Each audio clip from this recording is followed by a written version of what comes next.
गीता में अर्जुन को स्वयं भगवान कह रहे हैं कि उस परमेश्वर की शरण में जा, उसके लिए उन संतों के पास जा जो तत्वदर्शी हो।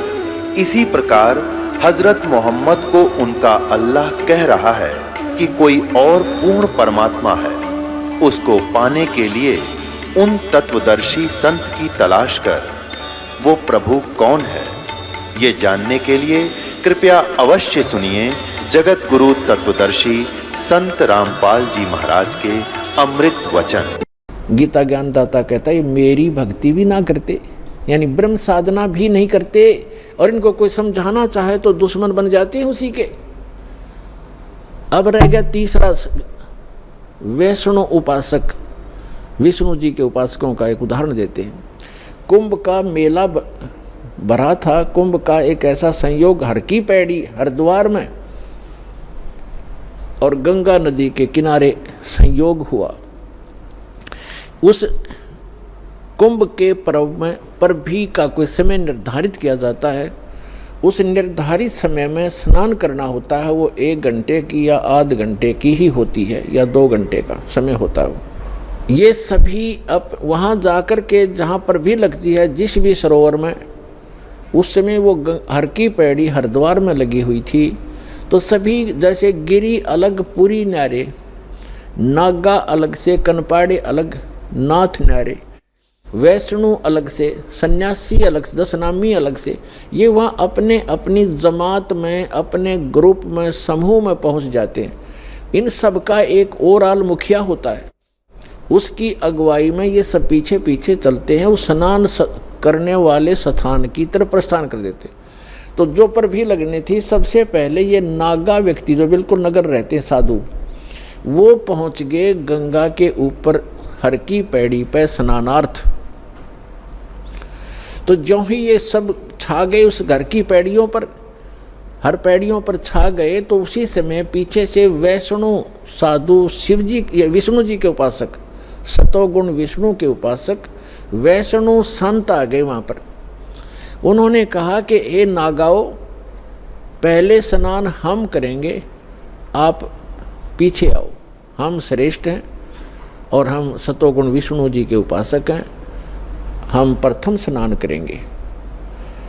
अब नागाओं ने कहा कि नहीं, हम सर्वश्रेष्ठ हैं, हम त्यागी और बैरागी हैं, हम वस्त्र भी धारण नहीं करते हैं, हम निवस्त्र रहते हैं, नि इच्छा हैं, हम सर्वश्रेष्ठ हैं, हम प्रथम स्नान करेंगे।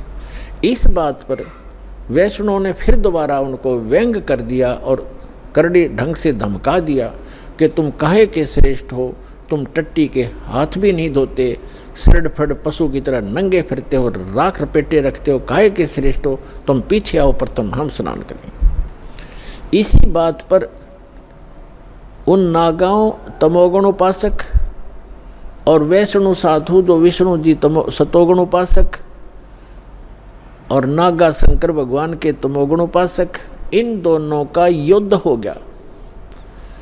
भगवान भूल गए, हर की पैड़ी कहें कि भगवान की पैड़ी, भगवान भूल गए, स्नान और पर भी भूल गए, एक मान बढ़ाई, अपना नीच वृत्ति ही याद रखी, नीच स्वभाव याद रहा। एक दूसरे को काटने लगे, मुंह से काट लें, बाल पकड़कर घुमा दें, पटक पटक कर मारें, जैसे एक फिर तीर मारें, तलवार से गर्द कटारी घोंप दी, कत्लेआम कर दिया।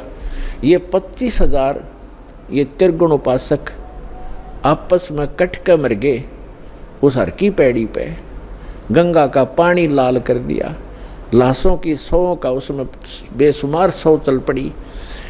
अब यहाँ उस सूक्ष्म वेद में सच्चिदानंद घन ब्रह्म की वाणी में परमात्मा ने कहा है कि तीर तुपक तलवार कटारी और जमधर जोर बधावे हैं, हर पैड़ी हर हेत नहीं जाना, वहाँ जा कर्द चलावे हैं और काटे शीस नहीं दिल करुणा, ये जग में साध को आवे हैं, और जो जन इनके दर्शन को जावे उनको भी नरक पठावे। कि वह गुट्टी उन पावेंगे, जो इनके शेष बनेंगे ये शिक्षा उनको देंगे, काटो मरो, काय के लिए, एक मान बढ़ाई के लिए, नहाने के लिए, अरे एक जनसाधारण भी कोई नहा रहे हों 10, 20, 50, 100 भक्त, आम व्यक्ति भी, और वहाँ कोई व्यक्ति आ जा भाई मैं भी नहा लूँ, अकाजा आप भी नहा लो, स्थान दे देते हैं।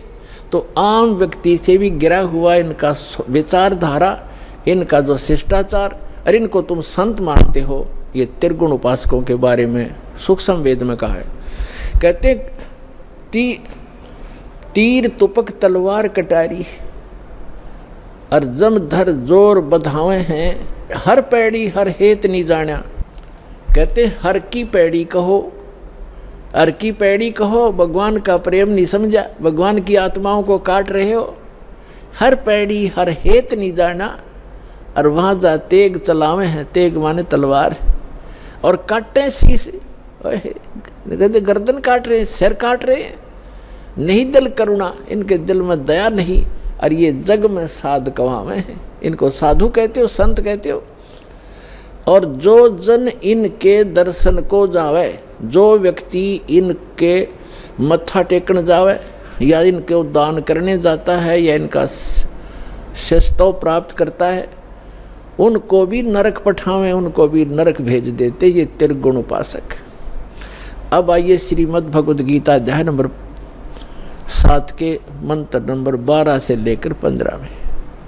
इसमें गीता ज्ञानदाता ये ब्रह्म है, सरपुरुष है, ये कहता है कि ये जिनका ज्ञान ये त्रिगुणमयी माया, रजगुण ब्रह्मा, सतगुण विष्णु, तमगुण शिव जी, ये क्या कहता है गीता ज्ञानदाता 7वें अध्याय के 12वें श्लोक में कि जो कुछ भी रजोगुण से हो रहा है, यानी रजोगुण से क्या होता है उत्पत्ति, और सतोगुण से सतिथि पालन, जो यहाँ हम एक दूसरे में मोह ममता से जकड़े बैठे हैं, और तमोगुण से संहार।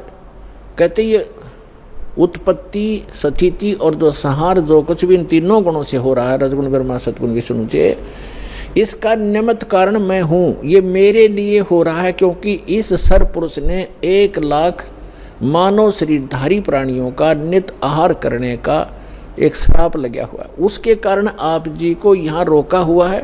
जैसे कसाई बकरे पालता है, उनको सब सुविधाएं भी देता है, तो भोले प्राणी वो बकरे समझते हैं हमारा मालिक बड़ा दयालु है, हमारे लिए कितनी सुविधाएं रखता है, चरागाह बना रखा है, तालाब बना रखा है, और साथ में ये शेड डाल रखा है। तो इन सुविधाओं को देखते हैं तो वो लगता है दयालु, और जब उसको आवश्यकता पड़ती है वो नहीं देखता किसका बेटा कट रहा है, किसकी बेटी, हाँक लेता, मोटे मोटे निकाल कर काट देता, अपना उल्लू सीधा करता है। उस समय वो रोते हैं, भागते फिरते हैं, कर्राट मच जाता है, उनमें हाहाकार मच जाती है। तो उस समय भूल जाते हैं वो दयालु कहाँ गया, तुम्हारे बच्चों को निकाल ले गया, माँ को, किसी की बाप को, किसी के बेटे को। यही स्थिति परमात्मा कबीर जी ने बताई है कि तुम काल के लोक में रह रहे हो। इस कसाई ने 1 लाख मानव शरीरधारी प्राणी जीव डेली खाने हैं, और जिस कारण से आपको सब सुविधाएं जो प्राप्त हैं, इनको देखकर आप सोचते हो कि बड़ा दयालु भगवान है, सारी सुविधाएं दे रखी हैं। और उस समय कहाँ गई वो दयालुता, जब तुम्हारे बच्चे, परिवार का परिवार नाश हो जाता है, कोई प्यारे से प्यारा बेटा मर जाता है, कोई बेटी मर जाती है, माँ बाप मर जाते हैं। उस समय हमें वह बुद्धि हमारे अंदर नहीं थी, क्योंकि परमात्मा ने स्वयं आकर के वो ज्ञान दिया। तो अब हमारी बुद्धि का विकास हुआ, और ये विश्वास हुआ कि सचमुच ये लोग ठीक नहीं है। अब गीता अध्याय नंबर 12 से लेकर 15 का सारांश है कि त्रिगुणमयी माया के द्वारा रजगुण ब्रह्मा सतगुण विष्णु तमगुण शिव जी से प्राप्त ये अक्षणिक सुविधाएं, अस्थायी सुविधाओं को प्राप्त करके, और जो और ज्ञान सुनने को तैयार नहीं है, राक्षस स्वभाव को धारण किए हुए, इनका ज्ञान हरा जा चुका है, जो इनसे ऊपर कोई बात सुनने को तैयार नहीं है, ब्रह्मा विष्णु महेश जी से ऊपर राक्षस स्वभाव को धारण किए हुए मनुष्यों में नीच दूषित कर्म करने वाले मूर्ख, ये मुझे भी नहीं बचते। गीता ज्ञानदाता कहता मेरी भक्ति भी ना करते, इनसे अच्छा तो कुछ लाभ मैं ही दे दूं। अब ये गीता ज्ञानदाता जो श्री कृष्ण नहीं है, श्री कृष्ण में बोल रहा, ये सरपुरुष है, ये ब्रह्म है। ये कहता है कि मेरी भक्ति 4 प्रकार के व्यक्ति करते हैं। एक अर्थार्थी, आर्थ, जिज्ञासु और ज्ञानी। अर्थार्थी तो वो होते हैं जो केवल धन प्राप्ति, धन लाभ के लिए ही कोई जंतर मंत्र जो अनुष्ठान करते हैं वो वेद मंत्रों से ही करते हैं, वो कोई अन्य किसी कविता या किसी के लेख का सहयोग नहीं लेते, पुराण पुराणों को नहीं लेते, और ना ही वो ये जाप करते जय गणेश देवा, ये आरती नहीं करते। वो केवल वेद मंत्रों से अनुष्ठान करते हैं। वो करते हैं धन लाभ के लिए, गणा धनी बन जाऊं, कोई सिद्धि प्राप्त कर लूं। और दूसरे बताए आर्थ, आर्थ का अर्थ होता है जो संकट में हो जो व्यक्ति, वो आर्थ होता है, दुखी। तो वो दुख निवारण के लिए भी ब्रह्म साधक वेद मंत्रों का ही को आधार मानकर उन्हीं से अनुष्ठान किया करते हैं। और तीसरे जिज्ञासु, जिज्ञासु वो होते हैं परमात्मा प्राप्ति के लिए घर से निकलते हैं, संतों की खोज करते हैं, उनसे ज्ञान प्राप्त करते हैं, उनसे प्राप्त ज्ञान से स्वयं वक्ता बन जाते हैं और वो अपना जीवन नाश कर जाते हैं, वाह वाह के पात्र बन जाते हैं, कथाएं अच्छी याद कर लेते हैं। जनता ये सोचती है बड़ा विद्वान है और ना अपना जीवन कल्याण है और दूसरों का भी नहीं कर पाते, क्योंकि उनके पास वास्तविक मंत्र नहीं। फिर क्या बताते हैं, चौथे नंबर के जो ज्ञानी हैं, वो ज्ञानी कौन है? ज्ञानी की परिभाषा इस प्रकार है कि जिसको ये ज्ञान हो गया कि मानव शरीर केवल परमात्मा प्राप्ति सत्साधना करके ये मोक्ष प्राप्त करना इसका उद्देश्य है और कुछ नहीं है। बाकी जो संतानों उत्पत्ति है या कोई परवरिश के लिए कार्य है, ये तो हमारी यहाँ मजबूरी है, ये तो करना ही होना है और करना भी है। लेकिन ये ज़रूरी है कि यदि मनुष्य जीवन प्राप्त करके मोक्ष नहीं हुआ तो यूजलेस है मानव शरीर। परमात्मा भी अपनी वाणी में, उस सच्चिदानंद घन ब्रह्म कबीर वाणी में कहते हैं कि मानुष जन्म पाए के जो नहीं रटे हरि नाम, और जैसे कुआ जल बिना फिर बनवाया क्या काम। तो जिनको ये पता चल गया, जैसे परमात्मा कहते हैं मनुष्य जीवन पा करके जो भक्ति नहीं करते, कहते हैं राम रटत कोढ़ी भलो, चूचू पड़े दो चाम, और सुंदर दे किस काम की जा मुख ना ही नाम। और यहाँ तक कहा कि जीव व्याते वाह बली जो रटे हरि नाम, और नहीं तो काट के फेंक दियो यो मुख में भलो नीचाम। फिर कहते हैं राम रटत दारिद्र भला, दारिद्र माने रंक, गरीब, निर्धन। राम रटत दारिद्र भला, टूटी घर की छान, और सुंदर मैल किस काम के जा भक्ति नहीं भगवान। तो परमात्मा ने इतना महत्व दिया। इसी प्रकार सब सदग्रंथों में ये प्रमाण है कि मनुष्य जीवन परमात्मा प्राप्ति मोक्ष कराने के लिए, शुभ कर्म करने के लिए ही प्राप्त होता है। तो ज्ञानी आत्मा को ये पूरा दृढ़ निश्चय हो जाता है। अब उनको ये भी दृढ़ हो जाता है, विश्वास हो जाता है कि ये आन उपासना, देवी देवताओं की पूजा, ब्रह्मा विष्णु महेश तक की पूजा, या श्राद्ध आदि निकालना, या कोई और उपासना जो हम करते हैं, तीर्थ आदि की उपासना, ये मोक्षदायक नहीं है। उनको ये पता है कि पूर्ण परमात्मा की भक्ति से पूर्ण मोक्ष होता है और उसकी भक्ति से ही लाभ होता है। अब वो क्या करते हैं, जैसे गीता ज्ञानदाता कहता है कि चौथा जो ज्ञानी है वो मुझे प्रिय है और उसको मैं प्रिय हूँ, क्योंकि वो मुझे इसलिए प्रिय है कि वो ब्रह्मा विष्णु महेश की पूजा छोड़कर ब्रह्म साधना पर लग गया है, उनसे कुछ अच्छा लाभ मिलेगा उसको। और फिर क्या बताता है कि ये सभी ज्ञानी आत्मा है तो उदार, ये ज्ञानी आत्मा है तो उदार, लेकिन इनको तत्वदर्शी संत ना मिलने से चौथे अध्याय के जो 32 और 34 में जिसका विवरण दिया है, वो तत्वदर्शी संत ना मिलने के कारण ये आप निष्कर्ष निकाल के और वेदों को पढ़ के इन्होंने ओम मंत्र जो ब्रह्म का है, इसको ये पूर्ण ब्रह्म का, पूर्ण परमात्मा का मान लिया। ओम नाम का जाप वेदों से और हठ योग ब्रह्मा जी से, क्योंकि श्रीमद् देवी भागवत यानी देवी पुराण में 30वें स्कंद में ब्रह्मा विष्णु महेश की उत्पत्ति कथा लिखी है।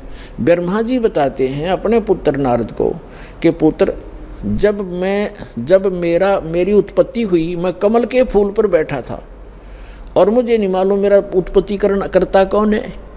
फिर मैं बैठा था तो मैंने देखा कि यहाँ कोई जल नहीं, जल ही जल दिखाई देता है, कोई पृथ्वी नहीं। आकाशवाणी हुई कि तप करो तप करो। मैंने 1000 वर्ष तक तप किया। फिर 1000 वर्ष के तप करने के पश्चात कहा कि अब सृष्टि करो। यानी 1000 वर्ष तप करके उसमें बैटरी चार्ज कर दी, सिद्धि आ गई, वो इन्वर्टर चार्ज हो गया ब्रह्मा का, और उससे फिर आगे उस उत्पत्ति शुरू कर दी। फिर जो डिस्चार्ज हो जाए उसी शक्ति खत्म हो जाती है तो फिर उसको मृत्यु हो जाती है, डाल दिया जाता है नरक में। तो वो यहाँ जो ब्रह्मा जी ने, ये आकाशवाणी तो थी ब्रह्म की, और इसने मान ली पूर्ण परमात्मा की, क्योंकि वो गुप्त रहता है, सामने आता नहीं। ये काल भगवान ब्रह्म, इसने आकाशवाणी कर दी तप करो तप करो। ये वेद में नहीं है, वेद तो ब्रह्मा जी को बाद में प्राप्त हुए हैं और ये पहले उसको आकाशवाणी कर दी। तो ब्रह्मा जी ने वो तप वाली आकाशवाणी मान ली कि भगवान की है। इनको भगवान का पता ही नहीं कौन है, आज तक इन अपने पिता के दर्शन नहीं हो लिए, वो गुप्त रहता। उसने प्रतिज्ञा कर रखी है 7 में जाके 24 और 25 श्लोक में श्रीमद् भगवद गीता में प्रमाण है। तो इन्होंने सभी ऋषियों ने और इंक्लूडिंग विष्णु और शिव ने ब्रह्मा जी से ज्ञान प्राप्त है, इसको विद्वान मानते हैं ये कि वेदों का ज्ञान इसी को। तो इसने ओम नाम तो वेदों से दे दिया और आकाशवाणी वो ले ली जो इसने सुनी थी। तो दोनों का मिश्रण करके ये साधना शुरू करते हैं जितने भी ऋषि महर्षि हुए। ये जो तप है ये तो है शास्त्र विदिता का मनमाना आचरण, और ओम जाप है ये शास्त्रानुकूल साधना। तो इन दोनों का मिश्रण करके साधना करते हैं। तो तप करने से तो इनको राज्य प्राप्त होता है, तप हठ योग करते हैं और उससे सिद्धियां भी आ जाती हैं, और ओम नाम के जाप से इनको ब्रह्मलोक प्राप्त होता है। लेकिन गीता अध्याय नंबर 8 के श्लोक नंबर 16 में कहा कि ब्रह्मलोक पर्यंत भी ये सभी साधक पुनरावृत्ति में जन्म मृत्यु होता है। जो गीता अध्याय नंबर 15 के श्लोक नंबर 4 में कहा है कि उस तत्वदर्शी संत की प्राप्ति के पश्चात परमेश्वर के उस परम पद की खोज करनी चाहिए, जहाँ जाने के बाद साधक लौटकर फिर कभी संसार में नहीं आते। तो वो उस परमात्मा की भक्ति करो जिसने सब ब्रह्मांडों की रचना की। तो वह इससे वो ओम नाम के जाप से वो प्राप्ति नहीं होती।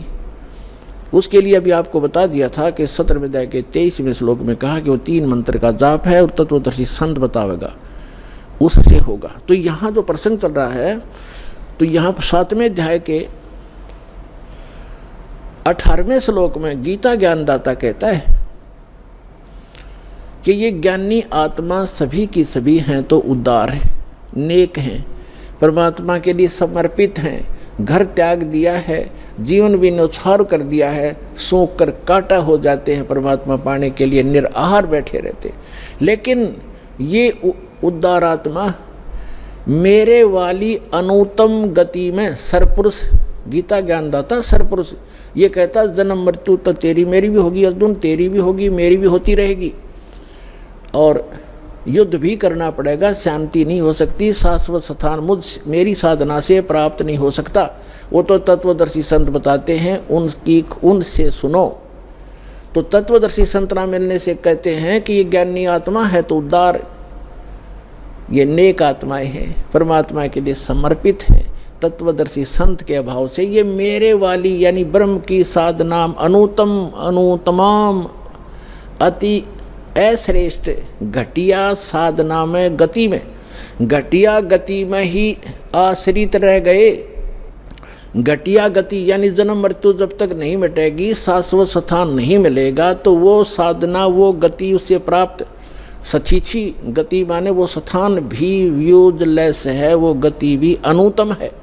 अरे इन्होंने यहाँ बुद्धि स्लिप कर गया। यहाँ से स्टार्ट हुआ था सत्संग कि जितने भी ये परमात्मा ने अनुवाद ही नहीं से करवा दिया, और जहाँ इनकी बुद्धि ने काम नहीं किया वहाँ इनकी बुद्धि स्लिप कर गई, इन्होंने अर्थों के अनरस कर डाले। तो उदाहरण के तौर पर ये है 7वें अध्याय का 18वें श्लोक में अनुतम शब्द है, अनुतमाम, अनुतम अनुतमाम यानी कति अश्रेष्ठ, बिल्कुल अश्रेष्ठ, घटिया।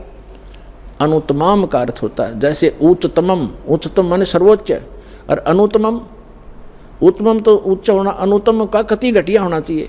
तो इनने यहाँ कर दिया कि भगवान अपनी साधना को, क्योंकि श्री कृष्ण को सुप्रीम पावर मान रहे थे विष्णु जी को, अपनी को साधना को अनुत्तम कैसे बताएगा, अश्रेष्ठ कैसे कहेगा, इसलिए इन्होंने शब्दार्थ बदल दिए, अनरस कर दिए। ये कह रहा है कि मेरी साधना भी अनुत्तम है, जन्म मृत्यु समाप्त नहीं हो सकती, युद्ध अर्जुन करना ही पड़ेगा। जहाँ युद्ध है वहाँ शांति कहाँ? तो 18वें अध्याय के 62वें श्लोक में वर्णित वो शाश्वत स्थान और परम शांति इस ब्रह्म की साधना से प्राप्त नहीं हो सकती। इसलिए 7वें अध्याय के 18वें श्लोक में अपनी गति को भी अनुत्तमम अति अश्रेष्ठ घटिया कह रहा है। और फिर तुरंत 7वें अध्याय के 19वें श्लोक में क्या कहता है? बहुनाम जन्मानाम अन्ते ज्ञानवान माम प्रपद्यते। बहुनाम जन्मानाम यानी बहुत ही जन्मों के अंत के किसी जन्म में ये ज्ञानी आत्मा ज्ञानवान माम प्रपद्यते, मुझ ब्रह्म की साधना करते हैं। मुश्किल से नाते नीचे की साधना को देवी देवता भूत पितर आदि में उलझे रहते हैं, तीर्थ व्रतों पर लगे रहते हैं। यहाँ बताता है कि बहुनाम जन्मानाम अन्ते ज्ञानवान माम प्रपद्यते। और वासुदेव सर्वमिति समात्मा सो दुर्लभ है। ओए होए, क्या कहता गीता ज्ञानदाता कि वासुदेव ही सर्वम सब कुछ है। वासुदेव ही सब कुछ है, ये बताने वाला महात्मा बड़ी मुश्किल तय मिलेगा। वासुदेव कौन है? वासुदेव का अर्थ क्या है? सर्वव्यापी और सर्वसमर्थ, जिसका सबके ऊपर अधिपत्य हो, वो उसको वासुदेव कहते हैं। श्री कृष्ण वासुदेव नहीं थे, वो तो वासुदेव के पुत्र थे, उसके पिता का नाम था वासुदेव। जैसे कोई अपने पुत्र का नाम विष्णु रख ले, क्या वो त्रिलोकीनाथ हो जाएगा? तो वो वासुदेव का पुत्र था। श्री कृष्ण वासुदेव नहीं थे, वो कह ले वे सब कहने लगे उसको वासुदेव, वो वासुदेव नहीं थे। वासुदेव का अर्थ है वेदों में जो सर्वश्रेष्ठा, सर्वोत्पादक और जिसका सबके ऊपर अधिपत्य कंट्रोल है, सबका शासक, यानी पूरे विश्व में जिसका वास है, जिसके अधिकार में सभी आते हैं, स वासुदेव, वो है वासुदेव। अब अभी आपको प्रारंभ में बताया था, सत्संग के प्रारंभ में, कि जो सरपुरुष है, जो गीता ज्ञान बोल रहा है, यहाँ पर बता रहा 7वें अध्याय के 18वें और 19वें श्लोक में, वो है सरपुरुष और वो 21 ब्रह्मांड का स्वामी है। गीता अध्याय नंबर 15 के श्लोक नंबर 16 और 17 में 3 पुरुष हैं, सरपुरुष, अक्षर पुरुष और परम। वो तीसरा जो 8वें अध्याय के 3रे श्लोक में परम अक्षर ब्रह्म बताया है, वो 15वें अध्याय के गीता जी के 17वें श्लोक में उस परम अक्षर ब्रह्म की तरफ संकेत है कि उत्तम पुरुष है तो अन्य परमात्मा इति उदाहरत है, यह लोग तरम आविष्यवृत्ति अवैश्वर है।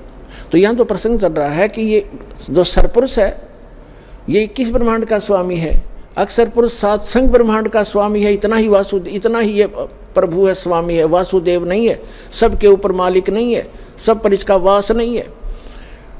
और जो अक्षर पुरुष है 7 संग ब्रह्मांड का स्वामी है, ये भी वासुदेव नहीं है, सबके ऊपर मालिक नहीं है। और तीसरा जो परम अक्षर ब्रह्म है वो है वासुदेव, वो ओवरऑल कंट्रोल, असंग ब्रह्मांड का स्वामी, अनंत कोट ब्रह्मांड का एक रति नहीं भारे, सतगुरु पुरुष कबीर हैं ये कुल के सिरजनहारे। हम सुल्तानी नानक तारे, दादू को उपदेश दिया, जात जुलाहा भेद न पाया, वो काशी महे कबीर हुआ। तो वो वासुदेव है। अब यहाँ जो 7वें अध्याय का 19वें श्लोक का जो सारांश है वो क्या कहता गीता ज्ञानदाता कि बहुनाम जन्मानाम अन्ते, बहुत बहुत जन्मों के किसी अंत के जन्म में ज्ञानवान ज्ञानी आत्मा माम प्रपद्यते, मेरी भक्ति करते हैं, मेरी पूजा करते हैं। और वासुदेव सर्वमिति स महात्मा सुदुर्लभ है। यहाँ भी अनरस कर रखा है इन्होंने अनुवाद के अंदर कि श्री कृष्ण कह रहा है कि मैं वासुदेव हूँ और मुझे जो जानता है वो बड़ा मुश्किल से मिला। कृष्ण का सब ने पता, बालक ने पता इसका। तो कहने का भाव ये है कि वो ये कह रहा है कि जो उस ये बतावेगा संत कि वासुदेव ही सर्वम, यही पूर्ण परमात्मा है, यही पूर्ण मोक्षदायक है, इसी की साधना से शाश्वत स्थान प्राप्त होगा और ये पाप नाशक है, ये सारी सब ब्रह्मांडों का कुल का मालिक है, ये बताने वाला महात्मा बड़ी मुश्किल से मिलेगा। ओए होए, इस पर थोड़ा सा उदाहरण देते हैं।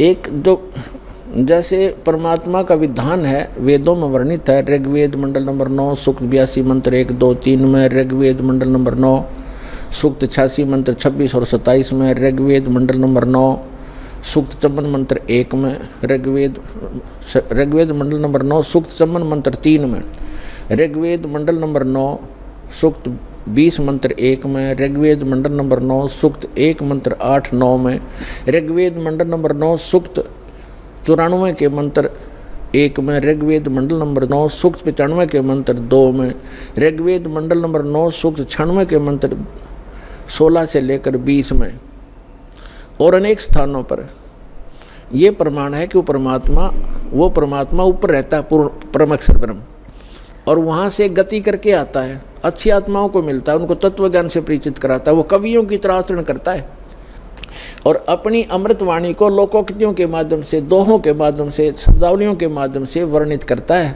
वो सच्चिदानंद घन ब्रह्म की वाणी होती है। तो वो किन महात्माओं को मिला? आदरणीय धर्मदास साहिब जी को, आदरणीय मलुकदास साहिब जी को, आदरणीय नानक साहिब जी को, आदरणीय दादू साहिब जी को, आदरणीय गरीबदास साहिब जी गांव छुरानी जिला दद्दर वाले को, आदरणीय गीसा साहिब जी गांव खेखड़ा जिला मेरठ उत्तर प्रदेश वाले को, और आदरणीय स्वामी रामानंद जी काशी वाले को।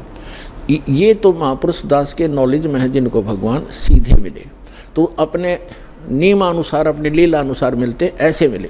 तो उनमें से गरीबदास जी ने कहा है, हम सुल्तानी नानक तारे दादू को उपदेश दिया, जात जुलाहा भेद न पाया, काशी वाहे कबीर हुआ, अंत कोट ब्रह्मांडे का एक रति नहीं भारे, सतगुरु पुरुष कबीर हैं ये कुल के सिरजनहार। तो यहाँ कहते हैं ये गरीबदास जी को परमात्मा मिले थे, कबीर परमात्मा जी सचखंड लेकर गए थे, फिर वापस छोड़ा था, उनको मृत जान लिया था, चिता पर रख दिया था। 10 वर्ष के बालक थे गरीबदास जी, गांव छुरानी जिला दद्दर हरियाणा में।